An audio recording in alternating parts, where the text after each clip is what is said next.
Canada के Vancouver में रहने वाली मंजीत पंगाली की जिंदगी कुछ ऐसी ही थी, लेकिन उनकी खूबसूरत जिंदगी का अंत कुछ इस तरह हुआ जिसने पूरे कनाडा को हिलाकर रख दिया।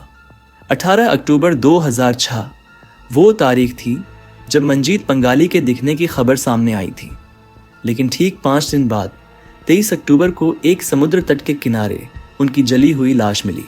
इस खोज के बाद पुलिस तेजी से अपराध स्थल पर पहुंची। फिर उन्होंने मंगित के ससुराल वालों को इसकी जानकारी दी। वैंकूवर शहर में ये खबर तेजी से फैल गई कि एक महिला की आंशिक रूप से जली हुई लाश समुद्र तट पर मिली है।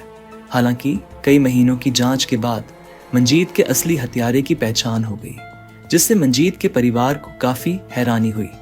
लेकिन आखिर में मंजीत कैसे गायब हुई, किसने उसे मारा और हत्यारे ने मंजीत को कैसे मारा, ये जानने के लिए हमें मंजीत की पृष्ठभूमि के बारे में भी थोड़ा जानना होगा। मंजीत भारतीय मूल की कनाडाई निवासी थी जो अपने पति मुचियार, पनहाली और 3 साल की बेटी माया के साथ वैंकूवर, ब्रिटिश कोलंबिया में रहती थी। मंजीत का परिवार बेहतर जीवन की तलाश में कनाडा आया था और वैंकूवर में बस गया था। उन्होंने अपने परिवार और बच्चों को हर संभव खुशी देने के लिए कड़ी मेहनत की थी। मंजीत का बचपन खुशहाल था। हर लड़की की तरह उसके भी सपने थे। उसने बहुत पहले ही तय कर लिया था कि उसे शिक्षिका बनना है। मंजीत ने विश्वविद्यालय में शिक्षिका बनने के लिए अपनी पढ़ाई जारी रखी और इसी दौरान उसकी मुलाकात मुज्जत से हुई। मुज्जत का परिवार भी भारत से था और वह शिक्षण क्षेत्र में अपना करियर बनाने के लिए कनाडा आया था। मंजीत के अनुसार मुज्जत भी उसकी तरह ही खुशमिजाज इंसान था, जिसकी वजह से मंजीत को मुज्जत पसंद आने लगी। यूनिवर्सिटी में हुई उनकी मुलाकात धीरे धीरे प्यार में बदल गई। कुछ समय तक डेट करने के बाद आखिरकार उन्होंने शादी करने का फैसला किया। जब दोनों परिवारों को पता चला कि वे दोनों शादी करना चाहते हैं तो वे काफ़ी खुश हुए। मंजीत के परिवार को भरोसा था कि मुज्जत एक अच्छा और जिम्मेदार लड़का है जो हमेशा उनकी बेटी को खुश रखेगा। साथ ही मुज्जत के परिवार को भी मंजीत एक अच्छी लड़की के तौर पर पसंद थी। इसके बाद 1997 में मंजीत और मुज्जत ने शादी कर ली। दोनों परिवारों की नज़र में वे एक खुशहाल जोड़े थे जो काफ़ी मिलनसार और खुशमिजाज थे।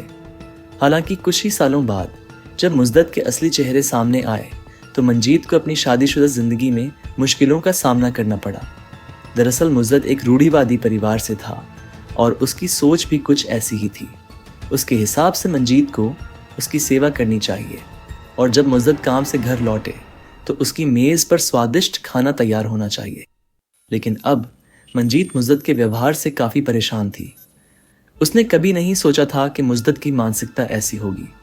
जब मंजीत ने अपनी बहनों और दोस्तों को अपनी शादीशुदा ज़िंदगी में आ रही मुश्किलों के बारे में बताया तो सभी ने उसे बताया कि ये उसके रिश्ते के शुरुआती दिनों की ही बात है और हर नए शादीशुदा जोड़े के बीच कुछ मतभेद या बहस तो होती ही है। उसे बस थोड़ा सब्र रखने की ज़रूरत है।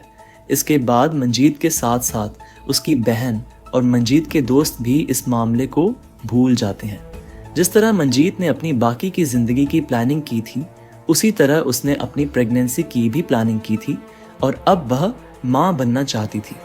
नतीजा यह हुआ कि शादी के 6 साल बाद उसका सपना भी पूरा हो गया। 2003 में मंजीत ने एक बेटी को जन्म दिया जिसका नाम उसने माया रखा। मंजीत काफ़ी खुश थी और मुज्जत भी काफ़ी खुश थी। अब मुज्जत अपना ज़्यादातर समय माया के साथ ही बिताता था। मुज्जत अपनी बेटी से बेहद प्यार करता था। इस वजह से सभी को लगने लगा था कि शायद मंजीत की शादीशुदा ज़िंदगी में जो भी मुश्किलें आ रही थीं वो सब ख़त्म हो गई हैं। लेकिन यह सच नहीं था। माया के जन्म के बाद मुज्जत और भी ज़्यादा शराब पीने लगा। जब भी वह शराब पीता तो देर रात तक घर से बाहर रहता और जब घर आता तो उम्मीद करता कि उसकी पत्नी खाना बनाकर उसका इंतज़ार कर रही होगी। लेकिन प्रेगनेंसी के बाद देखभाल और सहारे की चाहत रखने वाली मंजीत अपने पति के व्यवहार से काफ़ी टूट चुकी थी। इस वजह से मंजीत डिप्रेशन में चली गई और उसने जो सपने देखे थे वो अब उसकी आंखों के सामने टूट रहे थे। अब उसे समझ में आ गया कि उसने मुख्तार को समझने में कितनी बड़ी गलती की थी और उसे समझ नहीं आ रहा था कि अपने स्वास्थ्य और भविष्य को सही दिशा में स्थापित करने के लिए क्या करना चाहिए। इस दौरान मंजीत कोई बड़ा कदम नहीं उठाती और 3 साल तक धैर्य के साथ मुख्तार के घर पर रहती है। लेकिन 2006 में मंजीत अपने दूसरे बच्चे की प्लानिंग करती है ताकि घर में एक बार फिर से खुशियां आ सकें। हालांकि रोजाना के झगड़ों के कारण उसे लगने लगता है कि अब यह संभव नहीं है, लेकिन फिर कुछ ही समय बाद मंजीत फिर से गर्भवती हो जाती है और यह खबर सुनकर मुज़द्दत काफी खुश होती है। अचानक आखिरकार मुज़द्दत का व्यवहार काफी बदल गया था। वह पहले की तरह मंजीत से प्यार और देखभाल करने लगा। इससे मंजीत बहुत खुश हुई क्योंकि उसे लगा कि उसने अपना खोया हुआ प्यार वापस पा लिया है। लेकिन उसे नहीं पता था कि यह खुशी बहुत कम समय के लिए है। 18 अक्टूबर 2006 को मंजीत अपनी प्रसव पूर्व योग कक्षा के लिए निकली थी, लेकिन काफी समय बीत गया और मंजीत घर नहीं लौटी। अगले दिन मुख्तियार ने मंजीत के परिवार को फोन किया और उन्हें बताया कि मंजीत कल शाम से घर नहीं आई है। यह सुनकर मंजीत के परिवार को कुछ चिंता हुई। फिर उन्होंने मंजीत की बहन जैस्मीन को फोन किया और पूरी कहानी सुनाई। फिर मंजीत की बहन ने भी मंजीत के सभी दोस्तों को फोन किया, लेकिन मंजीत किसी भी दोस्त के घर नहीं गया था। दरअसल जब भी मुख्तियार और मंजीत के बीच कोई झगड़ा होता था तो मंजीत अक्सर किसी को बताए बिना अपनी बेटी के साथ निकल जाती थी। कभी किसी होटल में या किसी दोस्त के घर चली जाती थी। सभी को लगता था कि इस बार भी वही हुआ है और मंजीत थोड़ी देर में घर लौट आएगी। लेकिन इस बार मंजीत की बेटी माया घर पर थी और इस बात से सभी को बहुत चिंता हुई क्योंकि मंजीत अपनी बेटी माया से बहुत प्यार करती थी और उसे कभी भी कहीं अकेला नहीं छोड़ती थी। अब मंजीत को गायब हुए पूरा 1 दिन हो चुका था, इसलिए सभी को शक होने लगा था कि उसके साथ कुछ अनहोनी हो गई है। इसलिए उसके पति मुख्तियार ने 19 अक्टूबर की रात को ही पास के पुलिस स्टेशन में गुमशुदगी की शिकायत दर्ज करवा दी। इसके अलावा मुख्तियार ने भी सभी परिचितों को फोन करके मंजीत के बारे में पूछा, लेकिन किसी ने उसे नहीं देखा। अब कुछ लोगों को यह भी शक होने लगा था कि मंजीत का अपहरण हो गया है। अब तक मीडिया में यह खबर फैल चुकी थी कि मंजीत पंगाली नाम की एक विवाहित महिला कुछ दिनों से लापता है। इसके अलावा मीडिया ट्रायल में मंजीत के पति मुख्तियार ने उसकी सुरक्षा और वापसी की अपील की। हम बस यह सुनिश्चित करना चाहते थे कि वास्तव में वह गायब हो गई है। हमारे परिवार में कोई ऐसा नहीं है जो हमारे लिए जवाब दे सके। मुझे आपकी मदद चाहिए। दूसरी ओर पुलिस जांच के दौरान घर के सभी सदस्यों के फोन कॉल्स को खंगाला गया, लेकिन पुलिस को यहां भी कोई खास जानकारी नहीं मिली। अब तारीख 23 अक्टूबर 2006 थी और मोनजीत 5 दिन से लापता था। लेकिन मोनजीत के पति और परिवार के सदस्य तब चिंतित हो गए जब पुलिस ने उन्हें बताया कि साउथ डेल्टा नामक जगह के किनारे एक जली हुई लाश मिली है और उन्हें आकर उसकी पहचान करने के लिए कहा गया है। उसके परिवार वाले वहां देखने गए तो उन्होंने पाया कि वह शव वाकई मोनजित का ही था। फिर मोनजित के शव को पोस्टमार्टम के लिए भेजा गया और जब पोस्टमार्टम रिपोर्ट आई तो पता चला कि मोनजित के गर्भ में एक बच्ची थी। इस खबर ने मोनजित के परिवार को झकझोर कर रख दिया। वे सोचने लगे कि उनकी बेटी ने ऐसा कौन सा पाप किया था कि किसी ने उसे जलाकर बेरहमी से मार डाला। अगर तार्किक रूप से देखा जाए तो मोनजित के हत्यारे ने मोनजित को मारकर न सिर्फ एक जान ली बल्कि उसके गर्भ में पल रहे बच्चे की भी जान ले ली। इसके अलावा पोस्टमार्टम रिपोर्ट में यह भी खुलासा हुआ है कि मंजीत की मौत जलने से नहीं हुई, बल्कि हत्यारे ने पहले मंजीत का गला घोंटा और फिर जब उसकी सांसें थम गईं तो शव को जलाने की कोशिश की। जांच के दौरान पुलिस को शव से कुछ दूरी पर मंजीत की कार भी खड़ी मिली। कार की फोरेंसिक जांच में कार के अंदर किसी तरह के जबरन घुसने या संघर्ष के निशान नहीं मिले। इसके बाद पुलिस ने सबसे पहले मंजीत का बैकग्राउंड चेक किया, लेकिन उन्हें मंजीत से दुश्मनी रखने वाला कोई संदिग्ध नहीं मिला।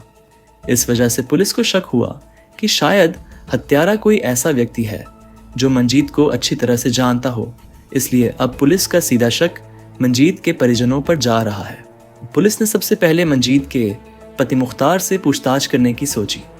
पूछताछ के दौरान मुख्तार ने बताया कि मंजीत पिछले 1 साल से अपने कॉलेज के दोस्त टोनी के साथ लगातार संपर्क में थी और कभी कभी वे साथ में डिनर पर भी जाते थे। मुख्तियार के बयान के बाद पुलिस को अब टोनी पर शक हुआ और फिर उन्होंने टोनी की भी तलाश की और उससे पूछताछ की। हालांकि टोनी से बात करने पर पुलिस को पता चला कि टोनी का मंजीत से कोई रिश्ता नहीं था, जैसा कि मुख्तियार ने दावा किया था। टोनी और मंजीत सिर्फ अच्छे दोस्त थे और इस बात की पुष्टि तब हुई जब टोनी ने लाई डिटेक्टर टेस्ट में सभी सवालों के सही जवाब दिए।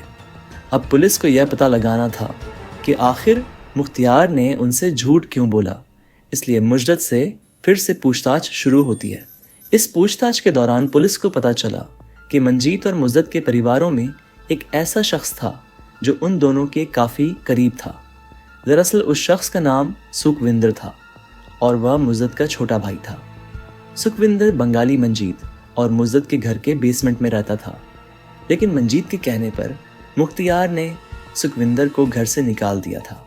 सुखविंदर ही असल में मुजद्दत को देर रात तक पार्टी करने और फिर उसके साथ शराब पीने के लिए उकसाता था।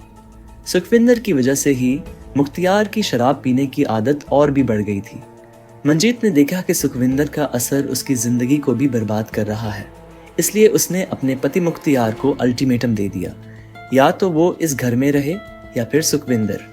अब मुख्तियार को अपने भाई और उसकी बीवी में से किसी एक को चुनना था और उसने सुखविंदर को घर से निकाल कर मंजीत के साथ रहने का फैसला किया। पूरी कहानी सुनने के बाद पुलिस का शक सीधे सुखविंदर पर गया, लेकिन उसके खिलाफ कोई सबूत नहीं मिला। यह साबित हो गया कि जिस रात मंजीत गायब हुआ उस रात सुखविंदर अपने दोस्तों के साथ था, जिसे उसने पुलिस के सामने साबित कर दिया। इसके बाद पुलिस ने सुखविंदर को क्लीन चिट दे दी, लेकिन फिर मुजद्दत को फिर से पकड़ लिया। अब तक पुलिस को पता चल चुका था कि शादी के कुछ ही महीनों बाद मंजीत और मुजद्दत के बीच रिश्ते खराब होने लगे थे।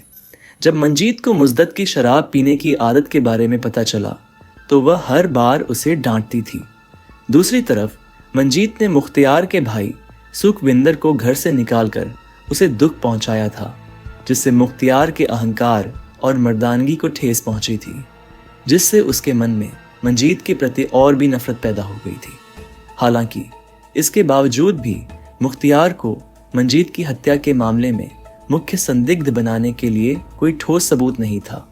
इसके अलावा मुख्तियार के परिवार और दोस्तों को भी उस पर काफ़ी भरोसा था, लेकिन अब पुलिस ने सभी सबूतों की फिर से जांच करने का फैसला किया। सबसे पहले पुलिस ने देखा कि कार की ड्राइवर सीट काफ़ी पीछे खिसकी हुई थी, जो यह दर्शाता है कि मंजीत खुद कार चलाकर उस स्थान पर नहीं गया था, बल्कि उस समय कार में उसके साथ कोई और भी था। दूसरी बात, मुख्तियार ने अपने बयान में मंजीत की प्रसव पूर्व कक्षाओं का स्थान बताया था और कार उस इलाके के पास ही खड़ी थी।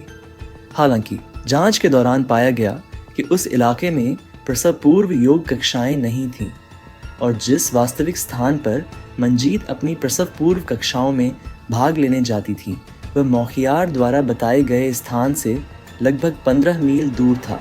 मुख्तियार का झूठ पकड़ा गया। सरल शब्दों में मुख्तियार ने पुलिस को बताया कि मंजीत की प्रसव पूर्व योग कक्षा का स्थान वह था जहां उसका शव मिला था, लेकिन वास्तव में मंजीत की प्रसव पूर्व कक्षाएं उस स्थान से बहुत दूर थीं। उसके बाद पुलिस ने मुख्तियार के फ़ोन के स्थान और कॉल रिकॉर्ड शब्दों को ट्रैक किया और यहाँ पुलिस को पता चला कि मुख्तियार के पास मोहनजीत का सेल फ़ोन था, जिसमें उसने अपना सिम डाला था और उसका इस्तेमाल कर रहा था। इससे पुलिस को पता चला कि 18 अक्टूबर की शाम को मोहनजीत मुख्तियार के घर आया था, इसलिए मुख्तियार के पास मंजीत का मोबाइल फ़ोन था। अब तक मुख्तियार द्वारा दिए गए सभी बयान झूठे साबित हो रहे थे और फिर पुलिस के हाथ ठोस सबूत लग गए। उन्होंने मुख्तियार के घर के पास एक पेट्रोल पंप से सीसीटीवी फुटेज हासिल की, जिसमें मुख्तियार उस पेट्रोल पंप से एक पुराना अखबार और लाइटर खरीदता हुआ दिखाई दे रहा था। वैसे तो मुख्तियार शराब पीता था, लेकिन वह सिगरेट नहीं पीता था, तो वह लाइटर और पुराना अखबार क्यों खरीदेगा। इधर पुलिस की नज़र में मुख्तियार एक प्रमुख संदिग्ध बन गया, इसलिए पुलिस ने तुरंत कार्रवाई की। करीब 6 महीने बाद 12 मार्च 2006 को मुख्तियार को उसकी पत्नी मंजीत की हत्या के मामले में गिरफ्तार कर लिया गया। पुलिस ने मुख्तार से कड़ी पूछताछ की कि पहले तो उसने मंजीत की हत्या की बात से पूरी तरह इनकार करते हुए खुद को बेकसूर बताया, लेकिन फिर कुछ देर बाद उसकी हिम्मत टूट गई और उसने अपना जुर्म कबूल कर लिया। अब अपराधी पकड़ा जा चुका था। लेकिन जब मुख्तार ने बताया कि उसने 18 अक्टूबर को अपनी गर्भवती पत्नी की बेरहमी से हत्या क्यों की, तो पुलिस के होश उड़ गए। मुख्तार ने बताया कि मंजीत की योगा क्लास के बाद वह उसे घर ले गया, जहां दोनों के बीच कहासुनी हुई और यह कहासुनी इतनी बढ़ गई कि गुस्से में मुजद्दत ने मंजीत का गला घोंटकर हत्या कर दी। फिर उसने उसकी लाश को साउथ डेल्टा के समुद्र किनारे एक सुनसान जगह पर ले जाकर जला दिया ताकि पुलिस को कोई सबूत ना मिले। साथ ही मुजद्दत ने महदियात को मारने की वजह भी बताई।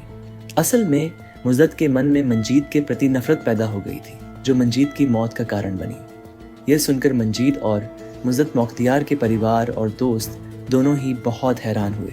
इसके बाद नवंबर 2010 में मुजद्दत को महदियात हत्या मामले में दोषी पाया गया और उस पर दूसरी डिग्री की हत्या का भी आरोप लगाया गया। यह एक ऐसी हत्या थी जिसने पूरे प्रांत में रौब की लहरें फैला दी। पूर्व सूर्य शिक्षक मुख्तियार पंगाली ने अपनी गर्भवती पत्नी का गला घोंट दिया और उसके शव को जला दिया। मुख्तियार की गिरफ्तारी के तुरंत बाद मंजीत और मुख्तियार दोनों के परिवारों ने मुख्तियार की 3 साल की बेटी माया की पूरी कस्टडी के लिए कोर्ट में केस लड़ा। हालांकि अंत में माया की पूरी कस्टडी मंजीत की बहन जैस्मीन बाम्बरा को दे दी गई। फिर फरवरी 2011 में मुख्तियार को आजीवन कारावास की सजा सुनाई गई। मंजीत हत्याकांड के फैसले के तुरंत बाद क्राउन प्रोसिक्यूटर डेनिस मुरे ने इस घटना का वर्णन इस तरह किया। मुख्तियार ने मंजीत को प्रसव पूर्व योग कक्षाओं से लौटने के तुरंत बाद मार डाला और फिर वह उसकी लाश को मंजीत की ही कार में साउथ डेल्टा के एक सुनसान तटीय इलाके में ले गया और उसे आग लगा दी। उसने गुमशुदगी की शिकायत दर्ज कराने में यथासंभव देरी की। दिसंबर 2010 में कनाडाई पुलिस ने मंजीत की डायरी और पत्रों को सार्वजनिक रूप से उजागर किया। इसके बाद कई मीडिया स्रोतों ने इन पत्रों की गहन जांच की, जिसमें पता चला कि मंजीत नैदानिक रूप से अवसादग्रस्त थी। हालांकि वह अपने विवाहित जीवन को बचाने के लिए बहुत प्रयास कर रही थी। मीडिया से बातचीत के दौरान मंजीत के परिवार के एक सदस्य ने बताया कि वह अपनी पहली प्रेगनेंसी के बाद से ही डिप्रेशन से जूझ रही थी। मुजद्दत ने न केवल मंजीत की हत्या की, बल्कि 2 लोगों की जान भी ले ली। वह गर्भवती होने से बहुत खुश थी। ये कुछ ऐसा था जो वह लंबे समय से चाहती थी। इसके साथ ही मंजीत पंगाली हत्याकांड यहीं खत्म हो जाता है।